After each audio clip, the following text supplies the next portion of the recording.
Buenos días, mis amados hermanos. Bienvenidos sean a estas enseñanzas que el Señor ha preparado a través de nuestros hermanos para nosotros. Les invito a que inclinemos nuestro rostro para elevar una oración de ofrecimiento a nuestro Señor. Bendito Dios y Padre nuestro, Señor Jesús, te damos gracias, Padre Santo, porque nos permites ver nuevamente la luz del día. Gracias, Señor, porque tus bendiciones para con nosotros son infinitas y son constantes, Señor Jesús. Padre mío, en esta bendita mañana yo te pido que tú seas, Padre Santo, el que se agrade de todo lo que podamos hacer en esta bendita mañana, Señor. Que tú lo recibas como un perfume agradable, Padre Santo. Ayuda a nuestros hermanos que nos van a impartir de tu palabra, Señor. Y sobre todo abre nuestras mentes y nuestros corazones, Señor, para que tu palabra penetre hasta lo más profundo de nuestros corazones y seamos un ejemplo vivo para aquellos que no han conocido de tu palabra, Señor. Que tu palabra no vuelva vacía, Señor, sino que seamos portadores de tu palabra, de tu ejemplo, Señor, y así sean añadidos a tu camino, Señor, más almas. Padre mío, que todo lo que podamos hacer en esta bendita mañana, Señor, tú lo recibas como un perfume agradable, Padre Santo. Te lo pido en el nombre de tu Hijo amado, Jesucristo. Amén.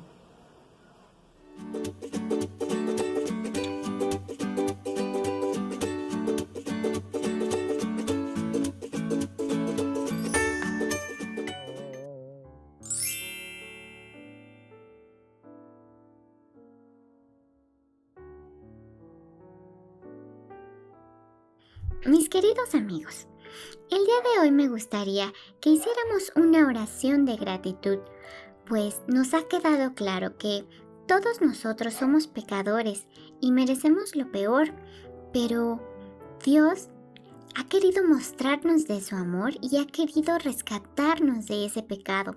Y es por eso que me gustaría que el día de hoy diéramos gracias a Dios por mostrarnos su amor, que aunque no lo merecíamos, Él así lo ha querido. Nos ha mostrado su amor al enviar a su Hijo Jesucristo a morir por nosotros y recibir el castigo que tú y yo merecíamos. Nos muestra su amor cada día al darnos a nuestra familia, que aunque no es perfecta, nos ama. Nos muestra su amor al darnos el alimento, al darnos un lugar donde dormir y un montón de cosas más. Así que, ¿qué te parece que oramos? Padre nuestro, te damos muchas gracias porque todos los días muestras tu amor.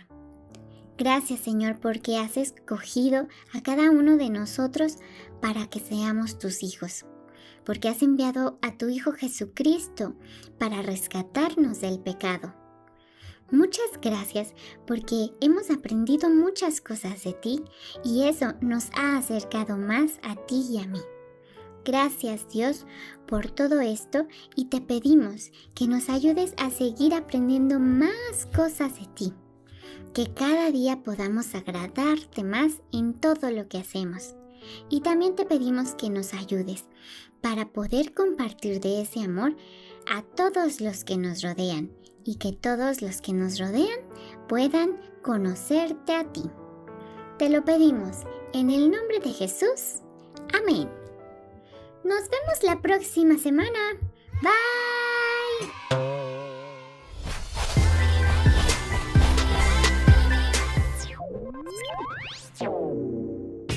Préstame tu juego, por favor, de Xbox, Ingrid. No lo creo. Teníamos un pacto. Claro que no. ¿Te pareces a Adán, quien rompió el pacto por obras que tenía con Dios? Él solo tenía que respetar todos los mandamientos que Dios le había dado y desobedeció. ¿Qué? ¿Y cuál fue la consecuencia para Adán al desobedecer a Dios? ¿Quieres saberlo? ¿De verdad quieres saberlo? Sí, dime. Pues él cayó en un estado de miseria. Antes no tenía que trabajar para comer y después de romper el pacto, lo hizo. Marco, yo no quiero caer en un estado de miseria por romper nuestro pacto. No creas que por romper nuestro pacto vas a sufrir. Sin embargo, puedo ver en ti y en mí la desobediencia de Adán. no cumplimos lo que prometemos. Perdóname, Marco. Te voy a prestar mi juego de Xbox. No quiero ser como Adán, y mucho menos desobedecer a Dios. Lo voy a pensar, mira. A pesar de lo que pasó con Adán, tienes que recordar que tenemos una segunda oportunidad por parte de Dios y su pacto de gracia. ¿Qué es eso? Pues no sé si estás lista para saberlo, pero Dios, por medio de su gracia, es como decir que nos da lo que no nos merecemos. Nos dio la salvación a través de su Hijo Jesucristo. Si crees en Él nos promete una vida junto a Él en la eternidad y no perdernos a causa de nuestra propia naturaleza pecaminosa. Gracias, Marco. Gracias por esas buenas noticias. Voy a pedirle a Dios que perdone todos mis pecados, porque estoy convencida de que Jesús pagó por mis pecados en la cruz.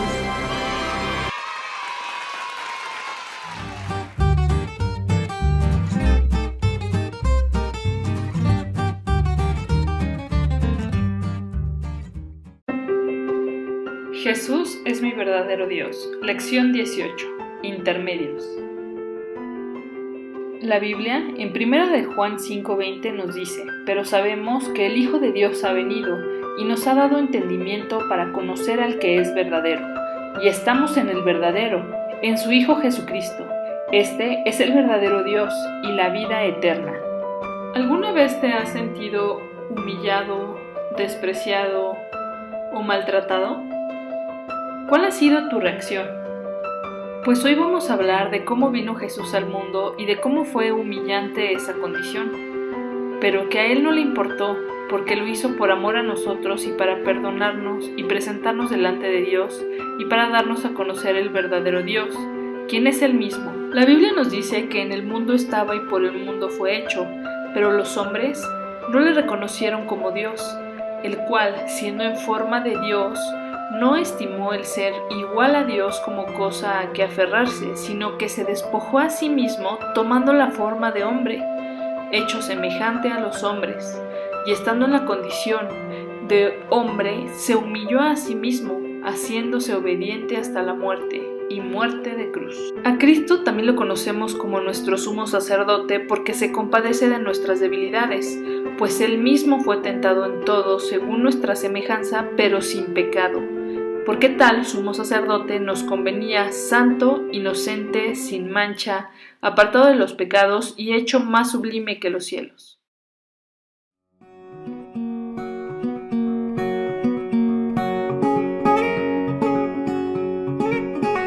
¿Qué tal, hermanos? Pues vamos a continuar con estas lecciones de los domingos, nuestras clases, y el día de hoy vamos a continuar con el estudio de la primera carta a los Corintios. En este caso, en el capítulo 4, nuestra lección es la lección número 39 y se llama Sirviendo responsablemente. Y la idea con esta clase es, pues, ¿qué dice Dios acerca del liderazgo cristiano, del verdadero liderazgo cristiano? Esta lección nos va a enseñar que los líderes cristianos son personas llamadas por Dios, quien les delega autoridad.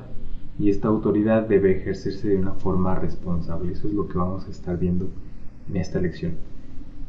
A manera de introducción podríamos preguntar, hermanos, pues ¿qué es un ministro del Evangelio? ¿No? Esa sería la pregunta pues ¿qué es un ministro del Evangelio? ¿Qué características debe tener una persona que ocupa un puesto de autoridad en la iglesia? ¿Cuáles deben ser los motivos que lleven a un ministro a trabajar en beneficio del pueblo de Dios?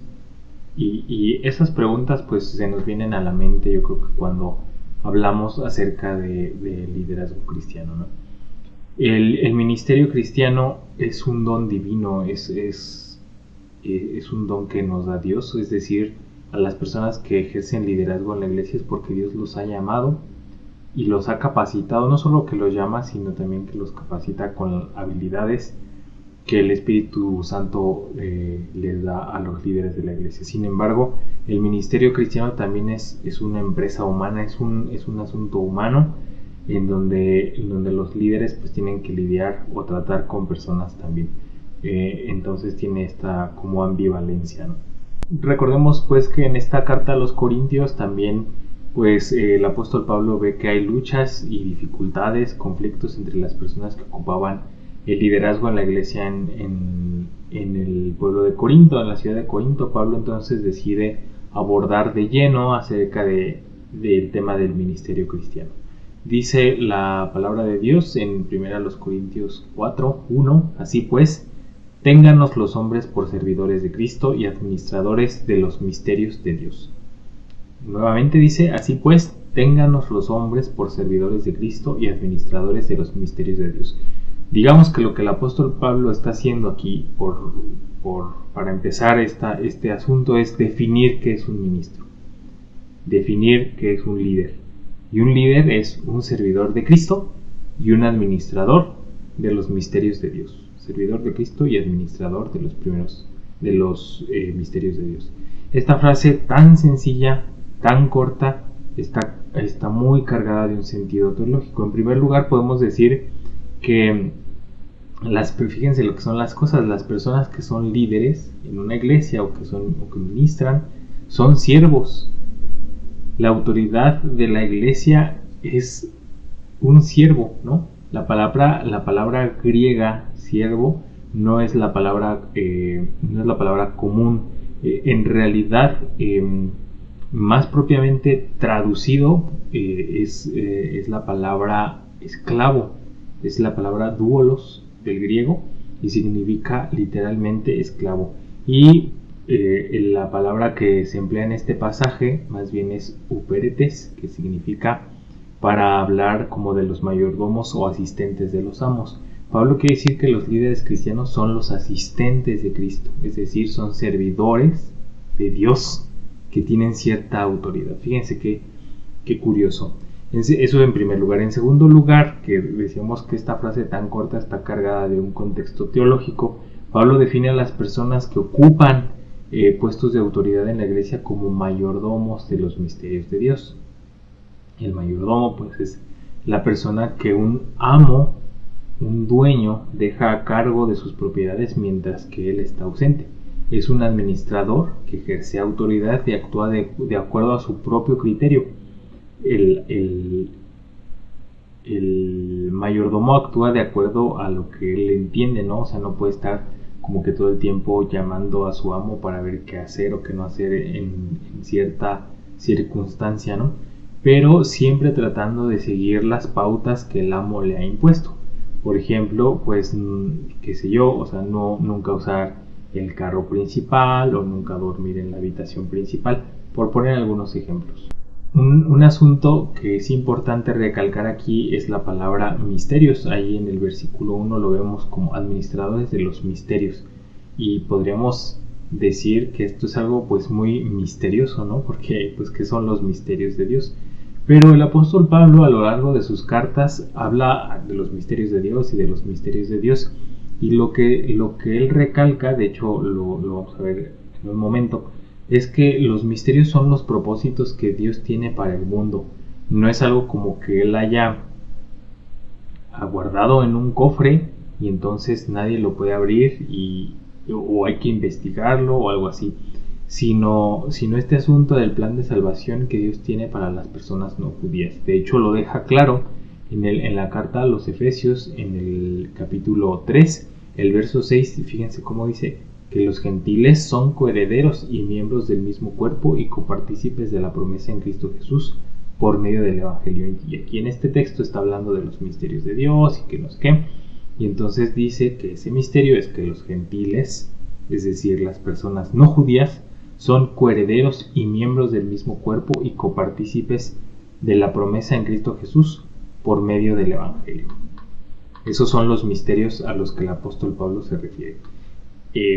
Entonces podemos decir que los misterios son los planes de Dios para salvar a las personas no judías, dándoles la oportunidad de formar parte del pueblo de Dios a través del sacrificio de su Hijo Jesús. Los versículos del 2 al 5 dicen así: ahora bien, se requiere de los administradores que cada uno sea hallado fiel. Yo en muy poco tengo el ser juzgado por vosotros o por tribunal humano, y ni aun yo me juzgo a mí mismo, porque aunque de nada tengo conciencia, no por eso soy justificado, pero el que me juzga es el Señor. Así que no juzguéis nada antes de tiempo hasta que venga el Señor, el cual aclarará también lo oculto de las tinieblas y manifestará las intenciones de los corazones, y entonces cada uno recibirá su alabanza de Dios. primero Pablo ya dijimos que define lo que es un ministro, lo que es un líder de Dios. Por un lado es un siervo, pero por otro lado es un administrador que tiene cierta autoridad, que Dios le ha dado cierta autoridad. Y ahora pasa a explicar que los ministros tienen que darle cuenta a Dios de su trabajo. En este mismo sentido, como un mayordomo tiene que darle cuentas a su amo de los encargos que le haya hecho, pues así los ministros es necesario que le den cuentas a Dios, y él se encargará de aclarar todo, ¿no?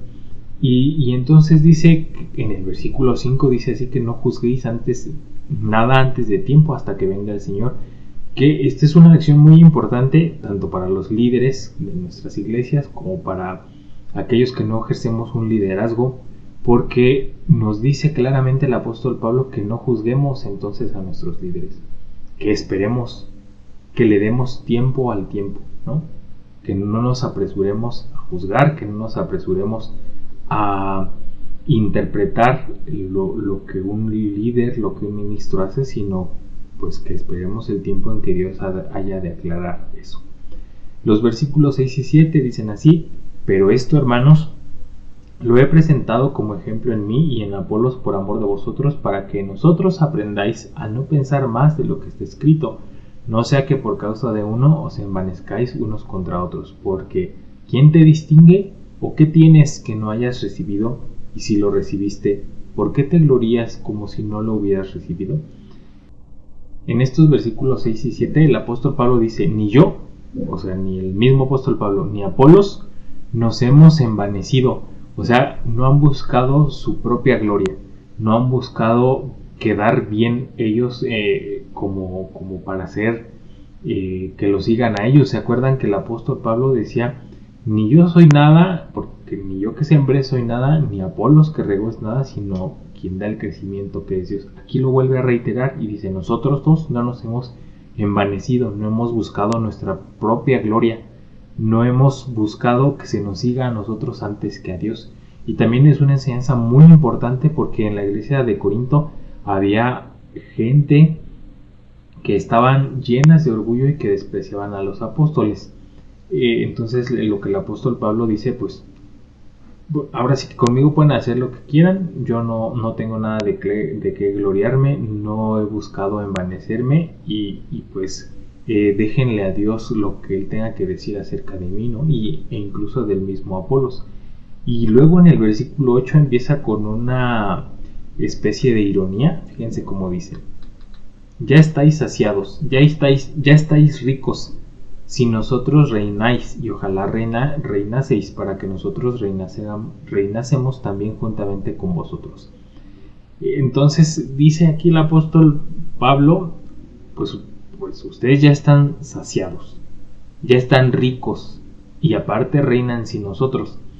Lo que se interpreta de este pasaje es que estas cosas que el apóstol Pablo está diciendo, la iglesia de Corinto lo decía, algunos miembros de la iglesia de Corinto lo decían, y él dice: pues según ustedes ya están saciados, ya están ricos, y ya reinan sin nosotros, sin los apóstoles, ¿no? sin mí, sin Apolos. Y luego dice: y ojalá reinaran, ojalá fuera cierto eso de que ustedes reinan para que nosotros reináramos juntamente con ustedes. Aparentemente aquí lo que se entiende es como que la gente ya creía que estaban como en el cielo, ¿no? Como que ya habían llegado a la meta, ya habían logrado lo que tenían que hacer, y como que ya sentían que ya estaban reinando. Y el apóstol Pablo, en una especie de ironía, pues les dice: pues sí, pues ya lo que ustedes dicen, ándele, pues ya están saciados, ya son ricos, y aparte reinan sin nosotros. Entonces, y lo que él les dice: ojalá fuera cierto, ojalá eso que ustedes dicen que está sucediendo estuviera sucediendo de verdad. O sea, están viviendo una realidad que no existe, que ojalá y fuera cierta, porque el apóstol Pablo mismo dice: pues yo también me gustaría ya estar en esa etapa, pero no es así.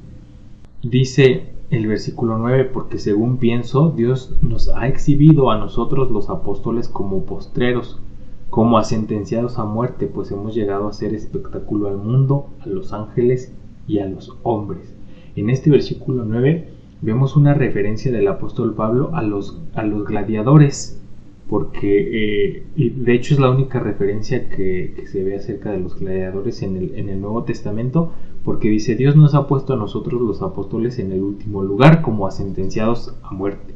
Hemos llegado a ser un espectáculo para el mundo, para los ángeles y para los hombres.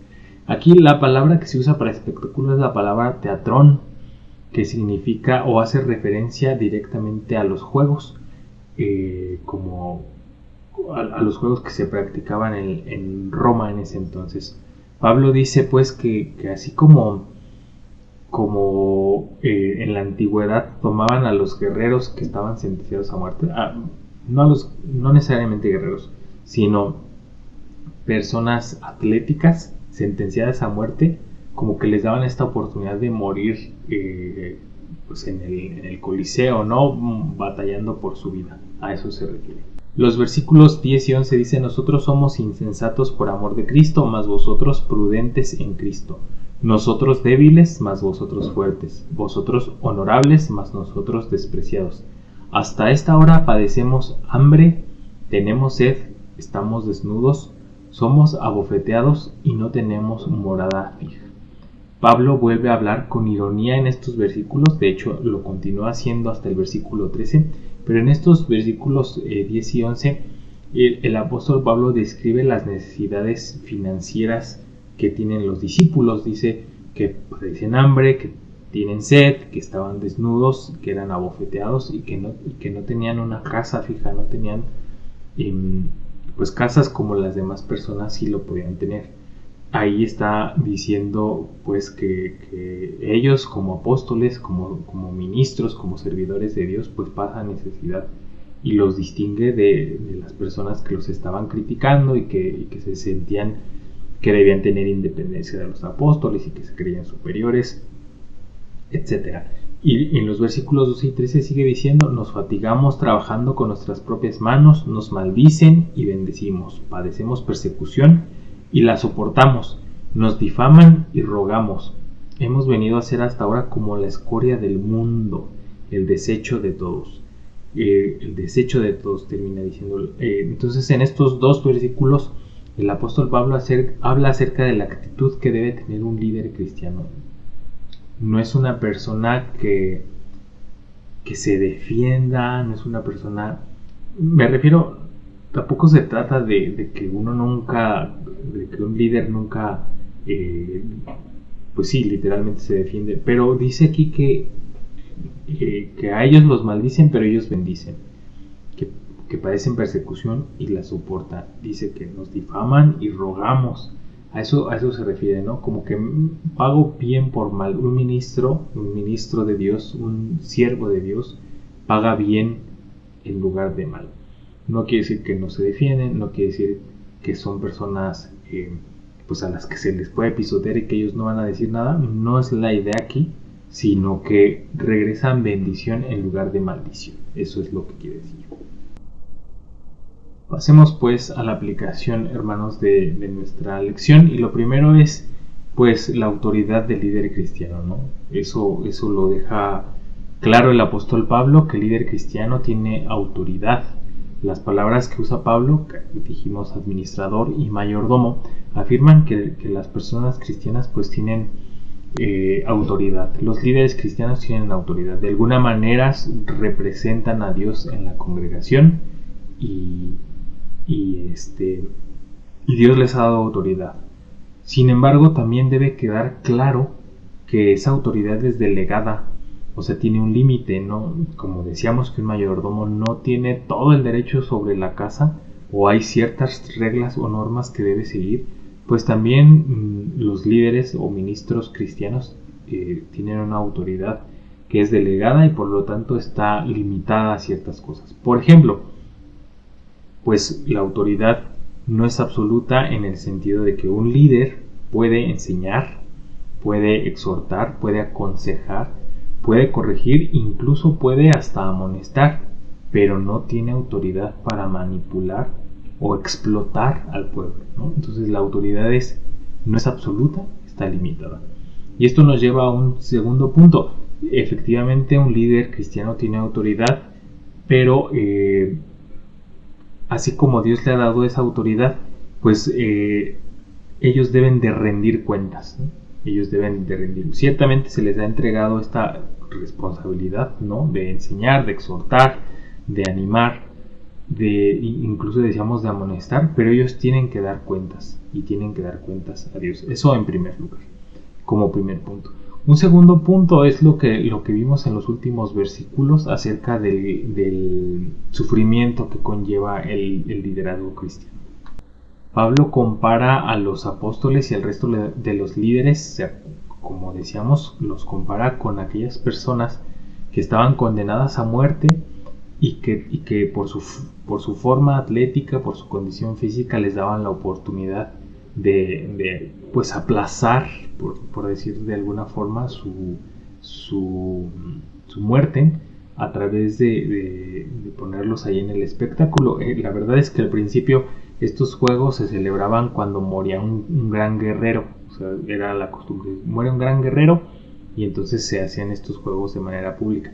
Pero tenían tanta... ¿cómo se dice? O sea, generaban tanta expectativa en la gente que los emperadores empezaron a ver que cada vez que tenían un problema, pues siempre podían echar mano de estos juegos para la diversión. Entonces, cuando el emperador en turno enfrentaba algún problema grande, ofrecía varias semanas de juegos ahí gratuitos para el pueblo romano, para que la gente se divirtiera. Pablo da a entender que hay gente que hace sufrir a los líderes cristianos por deporte. Los sufrimientos de liderazgo por parte de la congregación pues forman parte de esa diversión, ¿no? O habrá quien lo tome como algo divertido el hecho de burlarse de los siervos de Dios. Aún así, Pablo dice que el carácter de esos ministros, de esos líderes, no es de maldición, no es de venganza, no es de coraje, sino es de bendición. Estos líderes soportan, y no solamente soportan esa burla, sino que regresan bendición en lugar de maldición. Quiera Dios, pues, hermanos, darnos la fe y la gracia para que nosotros vivamos bendiciendo a todos. No importa si usted es líder o no es líder, no importa si reciba muchas penas, ¿no? Si sufra penas, si sufra críticas, pues quiera Dios que nos enseñe a todos, absolutamente a todos, a bendecir a todos, incluso a aquellas personas que nos hacen el mal. Pues Dios les bendiga mucho, hermanos. Nos vemos en la siguiente clase.